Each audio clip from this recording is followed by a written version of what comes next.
So anyways, while we're doing that, it is kind of interesting that went to college for ceramics. Within 4 years, I was out of it. I got into dentistry, got involved with organics, raw materials, resins, and through that with the automotive coatings, I wound up doing selling additives for photo stability against UV degradation. And then I got involved on the photopolymerization side. So, and now I'm back talking to ceramic people again. So hearing things about layers and phase diagrams and all those types of things just bring back some fond memories. So anyways, UV curing technology, I want to talk a little bit about that. I'm just really curious, how many people have UV curing equipment, know about it in the audience? Okay, so what I'm going to do is go through the basics of the number of platforms that are out there commercially. I'm going to go through them chronologically. I'm going to talk a little bit about chemistry, very simplified. And at the end, I'm going to go in a little bit more in depth. And it may sound odd as an equipment company talking about chemistry, but the simple fact is, on the staff of our division, we have 3 polymer chemists. So you have to understand the process. We don't do formulation work, but we assist formulators, and we assist end users in that area. And then I'm going to talk about the arc lamps, microwave, finishing with the latest, and that's LED, and you're going to hear a little bit more about that from one of my friendly competitors, show you some examples, and take questions as we have time.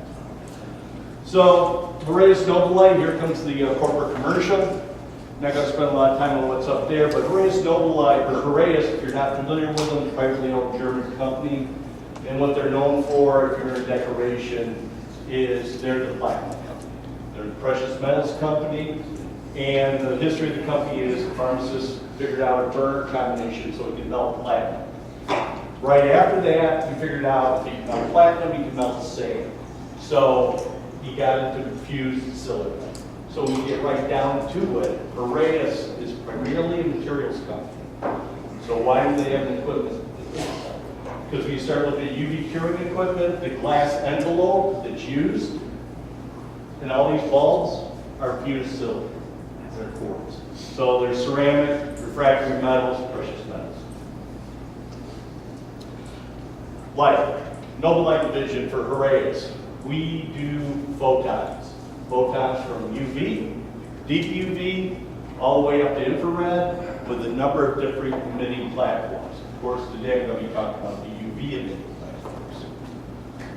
So, on top of that, within UV, you can do a lot in terms of non-curing. Disinfection is one of them.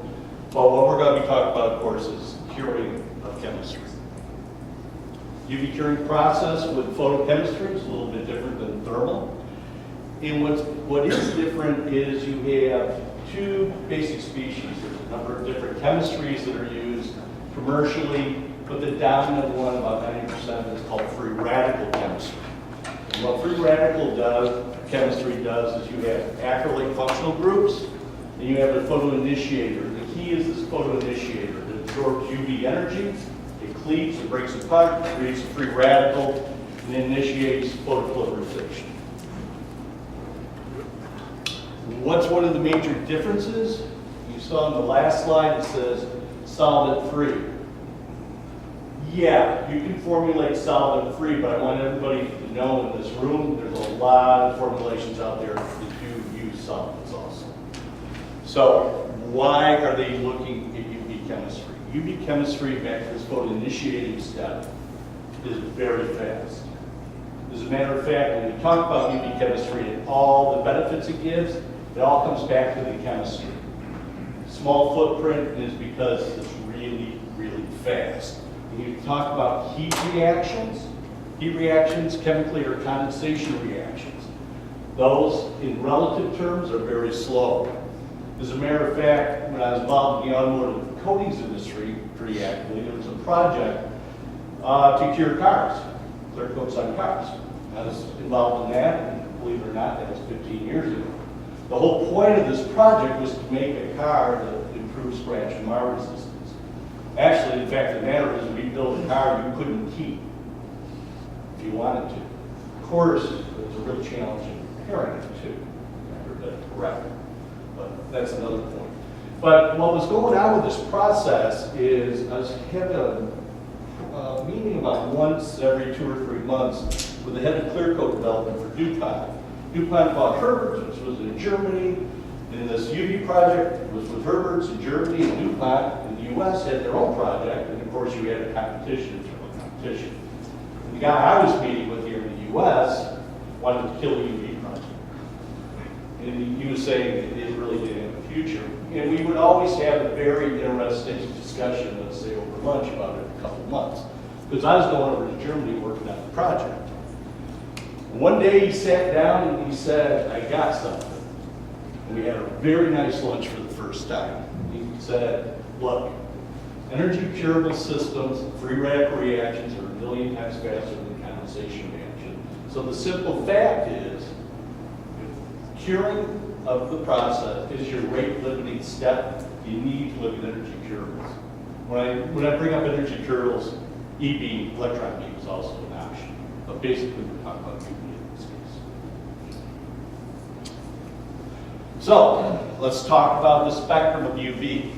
And this is where it gets a little bit important. We've got UVA, which is your long wavelength, UVB, mid, and UVC. You'll hear people talk about visible UV, VUV. You have to be careful from a technical perspective because it also, for a physicist, means vacuum UV. But because we're not working in vacuum, for the industry, it's visible UV, which means it's right at the edge of visible light.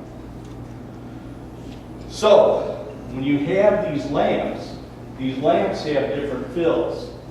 The typical fill is mercury. You put a little drop of mercury in there, there's some gas, I'll go into a little bit more detail on that. And you get this mercury spectrum, which is the H bulb up here. So you see the different wavelengths that come out. H plus is basically the same bulb with a higher purity quartz envelope. So you get a little bit more transmission in the lower wavelengths. And then you have these other bulbs, a D bulb and a V bulb. And these have additives placed in the bulb which shift the spectrum. And I'll talk a little bit about why that's important later. But why you have different spectrums is this. Photoinitiators are chemicals. It's like a pigment. They absorb UV energy. They don't absorb at all. They have an absorbance curve. And you have to match up an emission curve with an absorbance curve to get things to happen. There's 2 things that you can't miss. If you miss, the energy's not being absorbed, nothing happening. The other thing you have to be considering is other species in that coating are also absorbing or competing with that UV energy. So that's why you have these different spectrums. You'll have different photoinitiators with different absorption. Other property of these different wavelengths. The H bulb is known for having UVC, more UVC than the other ones. That really does a lot of the surface pure properties. UVB, you get a little bit more deeper penetration, and with UVV, close to visible light, you get the deepest penetration. So when you start looking at your UV curing process, it is literally not a continual process where it's the same wavelength throughout that coating. It is varied. This creates a couple of rules of thumb. UVC is an H bulb. If you're working with clear coats, you're typically working with an H bulb. If you're working with mass tones, blacks, reds, blues, you're typically working with a D bulb. If you're working with TiO2 based pastels, whites, you're typically working with a V bulb. So let's talk a little bit about something a little bit more what you see. And there's the different UV lamp technologies. The oldest lamp technology is the electrode or the arc lamps. The next most common is the microwave lamps. Those were created back in the 70s. And of course, we're going to be talking about the latest, and that's the UV LED, which has become commercial, I would say, widespread commercial in the last 5 years. When you look at UV curing systems, they have a number of things in common. One is people will call it the irradiator. We call it the irradiator. Other people call it the lamp head. But they'll just call it where the light comes from. So that's the irradiator. With arc lamps and microwave lamps, they each have a bulb inside that irradiator with microwave or LED, you basically have arrays, their devices, a little bit different, but each one of them all have a power supply or controller to basically a lot of them are step-up transformers, and you have a lot of your controls inside of it. And over the years, a lot of things have happened, a lot of changes have taken place. Basically, power has gone up. We've optimized pretty much the lamp and the emission spectrum from the different bulbs. Not really important in this group is dichroic reflectors, but of course we have variable power supplies. And the most recent is, of course, solid-state power supplies. And why that's important is you get better power efficiency if you're running the plant. Critical point, and I'll be going back to this a lot later, but the difference between the LED and medium pressure lamps that the ZMP stands for is medium pressure is considered a broad spectrum emitter, and when you start talking about LEDs, they're monochromatic. And I'm going to be talking about that a lot later. Let's talk about medium pressure lamps, arc discharge. There's examples of different views that you get in terms of the lamps, and there's this type of spectrum they put out. This is the housing. Typically when they're running at 1 to 2 atmospheres, positive pressure. The gas that's in the bulb is argon. And you have an electrode material, and I'll go a little bit more in terms of the construction. But the thing is you can get lamp output, 800 watts per inch, actually I've seen them up to 1,000. As you get shorter, you can go to higher powers. One of the nice things about arc lamps is you can make them custom length. You order them, in fact, almost every arc lamp that's out there, if you guys have them, metal box is pretty common in the painter industry. They can be anywhere from 2 inches up to 30. I've seen some for printing up to 90 inches. I already talked about the quartz envelope.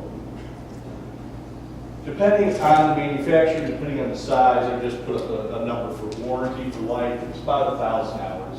It varies from guy to guy. So, but there's a reason they have this warranty.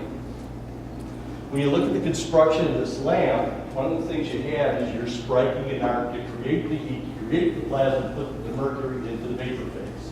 So you get your output. The deal is, every time you start this lamp, you're striking an arc. When you strike an arc, you sputter off some of the electrode material. The electrode material has no place to go. It stays in the lamp. So people who are familiar with this, you'll get, as this goes on in the light, you'll get a thing called black ending. It's called. And of course, you start losing your intensity over time because the materials are flaking out on the inside of the lamp. That's why you get that 1,000 hour warranty. Electroless lamps. Electroless lamps, microwave powered. There's magnetrons in this array meter over here. The big deal is there is in any electrode. And I'll talk about that a little bit more. 600 watts per inch is the power they go up to. Modular design, we have 2 models, 6 inches and 10 inches. If you want something wider, you literally put them end to end, and optically it looks like a continuous bulb. And we used to say it was instant on, instant off, and now with the advent of LED, we can't say that, so we go, it's fast on. Just to give you an example, an arc lamp, to get it up to stable operation, you should operate it probably 10 to 15 minutes before it's stable. With a microwave lamp, you're up to full power in about, from cold, 20 seconds, from standby, 7 seconds.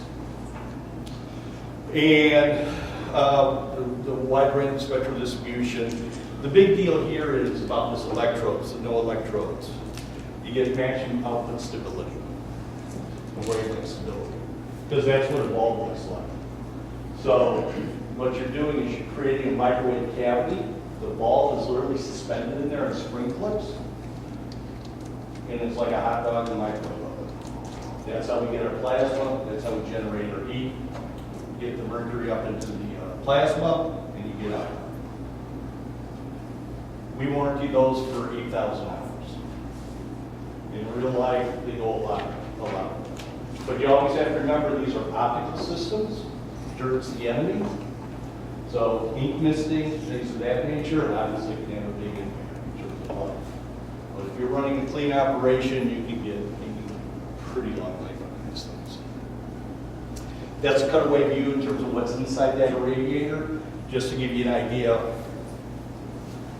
Screen, just like a microwave oven. You can barely see it, but there's a fine tungsten screen on the face of it that holds the microwaves in. If you compromise that screen and you get leakage, there's RF detectors built in, and you know you got leakage, you shut it down. These are the types of systems you'll find out in the field. For the container industry, the most common one is probably the F450, 10-inch megawatt per inch system. You'll find them out in the field on a lot of machines. Also, we do have smaller ones, 6-inch F300s. This shows you a rotary screen. This is the UV lamp. This is a two-color station, showing you where it's positioned on the press. This is a bucket decorator. Now, obviously, it's not ceramic, it's not glass here, but it's just a different way to decorate a container. This is specifically a Desco machine, laying it down. This is a view of a different machine, but the reason I'm showing you this is the lamp's embedded into the machine, so this is a Huron mandrel setup.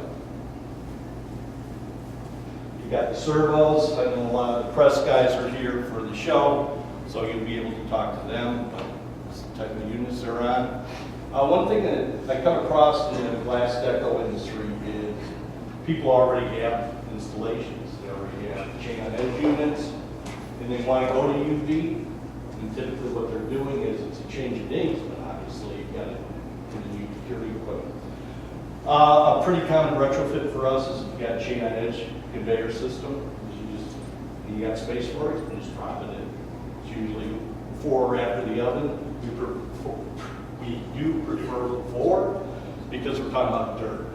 One beautiful thing about UV, it's instantaneous reaction, so you get full properties immediately, which means you're not going to get any dirt on you. First time holding it. Let's talk about the UV LED. Okay, here's the deal I was talking about. It's monochromatic light. When you order a UV LED today, they'll ask you what nanometers do you want? 365, 405, 395. Here shows the curve. This is a dynamic market. Things are changing frequently in terms of the relative outputs. But the investment in the LEDs, specifically the LED, is being driven, of course, by the visible lighting market. And UV LEDs are basically an offshoot of that. Why do people want UV LEDs? A number of different reasons. One is there is no mercury. This is a semiconductor device. The ozone. A lot of these H bulbs down in those low wavelengths I was telling you about, the C wavelengths, you can get ozone creation. People don't like that. And not so much for this industry, but for the plastic container industry, one of the advantages is you don't have infrared. When you look at all those bulbs I was talking about, the microwave bulbs, the arc lamp bulb, told you they have a quartz sleeve envelope to create the bulb. When they get up to temperature, and we're talking about 1,000 degrees C, they become an infrared emitter. So one of the advantages that the microwave had over arc lamps was the diameter of the bulb. As a matter of fact, one of the things I forgot to mention is this bulb construction on that. Notice how this thing's necked down. When you strike a lamp and you create your plasma, a plasma wants to bulb. So another deal you get with an arc lamp is straight, because you're striking an arc and it has to pass through. And you want uniformity in terms of that. But what that means is you have a higher density plasma in the middle of that lamp than out on the ends. With this, we actually can squeeze the middle to force the plasma out.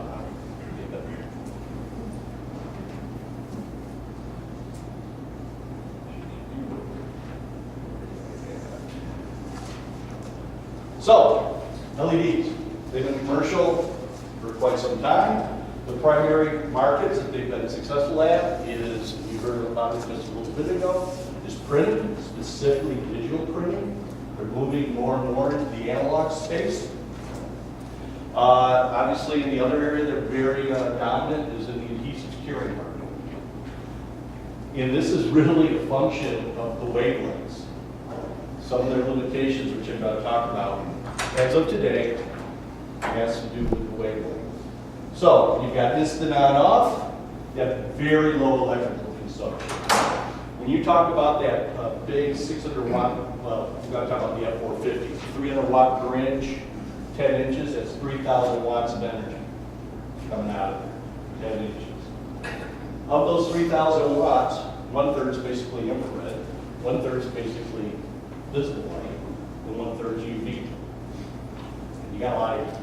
All that energy turns into heat somewhere, sometime, so you have to keep, literally, you have to keep the bulb from melting. You have to be very active in your cooling. You don't have those issues. So, you get very low energy consumption. A similar lamp would consume, if you were just, you can't do apples to apples, because you're almost talking grapefruits to apples. I mean, they're both fruits, but they're really different families. But just for an example, the energy can be about 1/3 of what it is for consumption. Low heat output, no ozone, no mercury, easy to dispose of, low maintenance costs. So, one of the things you have to worry about now is everybody can buy these chips, everybody can mount them and use them. But that's where the key is how do you package these things to make them useful? So a lot of it has to do with format selection, less stray light, better or more efficient use of the energy. Obviously, a much smaller form factor. With smart sensors, you're getting higher reliability, better process control, and of course, you use optics, both primary and secondary optics, to affect the output. So, use of UV LEDs continues to grow. This shows you an idea, just like with all the other lamp systems I talked about before, the medium pressure. You can see the power that has been going up year after year after year. Some may say we're actually getting close to the theoretical in terms of the UVA, the long wavelengths. But what is important is, and I'll talk a little bit more about that, is we're getting better on this efficiency in the shorter wavelengths. So, with UV LED, the system manufacturers were one of them. We made significant advances in cooling. Cooling means life in electronics. Tighter packaging means higher intensities, more dose, better energy utilization. So we get more energy to the substrate to do the work. But if it's so good, why doesn't everybody use it? Because there's challenges. Working distance. These are different type devices. People call them immersion devices, which means the light comes out of the diode and goes in every direction you take it. Very difficult to control. So you typically had to get the head very close to the substrate, which can limit your applications. Reduces the speed of the curing of the coating, and you have to do other things. Secondary optics is one of them. Of course, that adds cost. You're very limited. For the chemistry guys, the formulators, the ink guys that are out here, it limits their choice of photoinitiators. I could go into great detail about that. I won't, because most people get bored with tears over it. But it is a real limiting step for the formulators. Because of these photoinitiators, they have to absorb out your visible light. You absorb visible light, that means you're going to get a yellow cast because you're absorbing blue light. So when you look at the colors, when you're putting them down, they can't have a yellow cast to them, which drives the colored people nuts. The other thing too is 365 nanometer. And I was talking about it before. That has been the one that people really want. It's a major line in the mercury lamp. But we've been able to only get pretty low intensities out of it. I would say, like in the last, 3 years, there's been triple the output in 365 nanometers. So we're making headway on that. So what that means is we're broadening the palette by getting that. But here's the thing that always messes everything up, and that's the surface area. A lot of the problems you have when you look at LED formulations, and they can't take a regular UV formulation and just make it LED curable. You have to reformulate. Is you don't have this UVC energy, and that UVC energy is what does all the work on the surface to get that surface. So one of the problems you can have is surface tension, that field. For a lot of the printing industry, it's not that big. They've got absorbent substrates, or even tears with it again.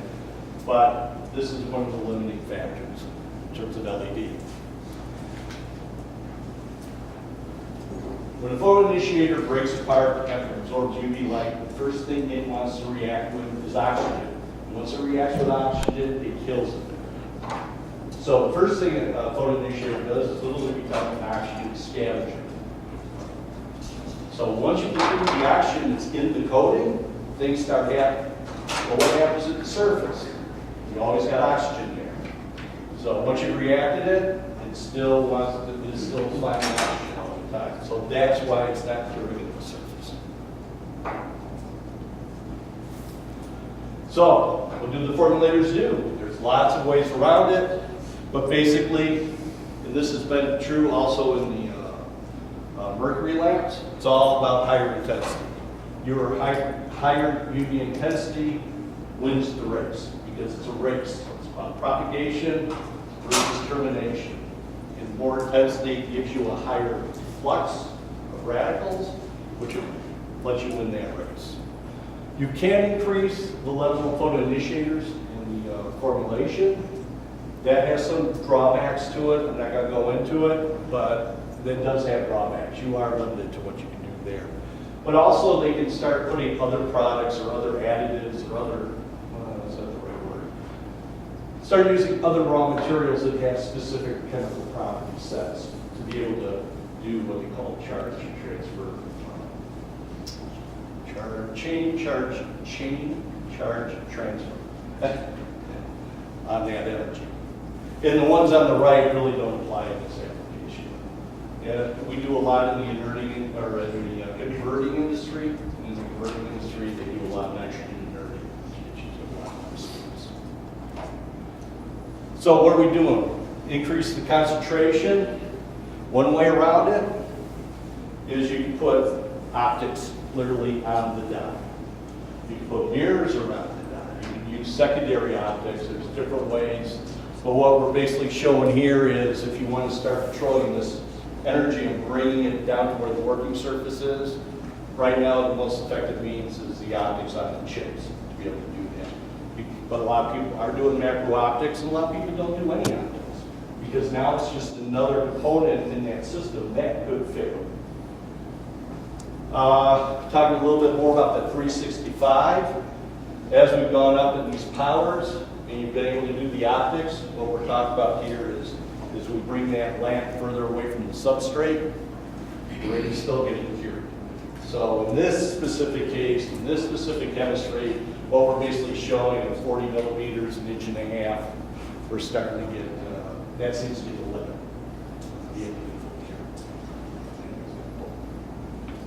Again, this is chemistry related. Some of the chemistries that can react with peroxide radicals, won't worry into that. Waxes, different ways to create a barrier for the oxygen to get in. Again, not really applicable in this market. And that's pretty much the challenges. Now, with that being said, we do have the ink guys here.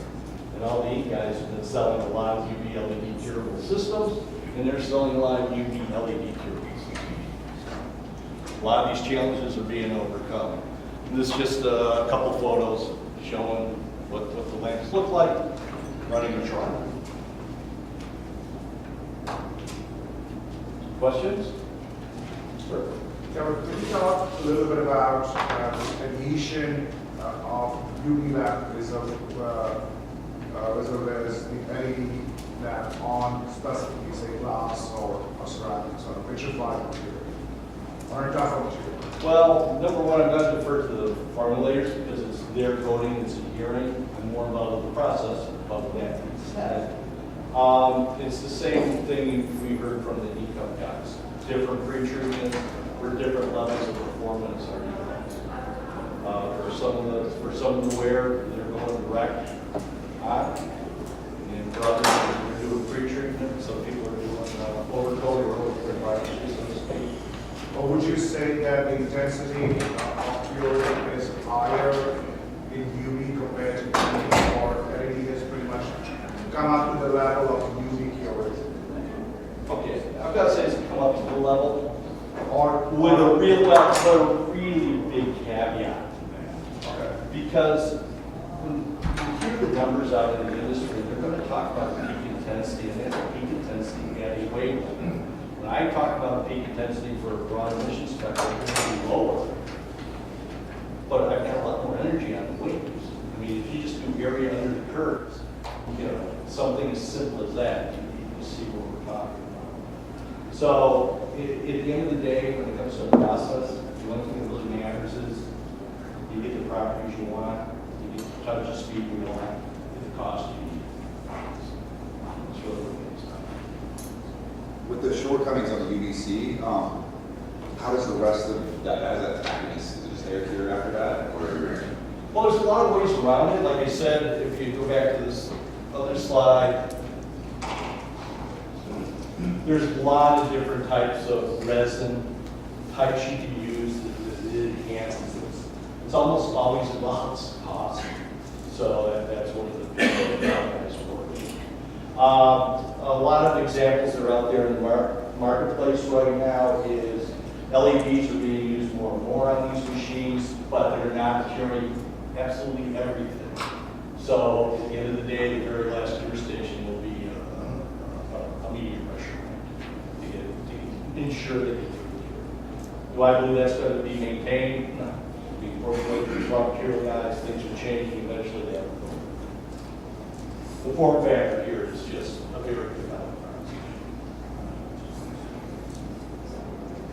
Any other questions? Thanks.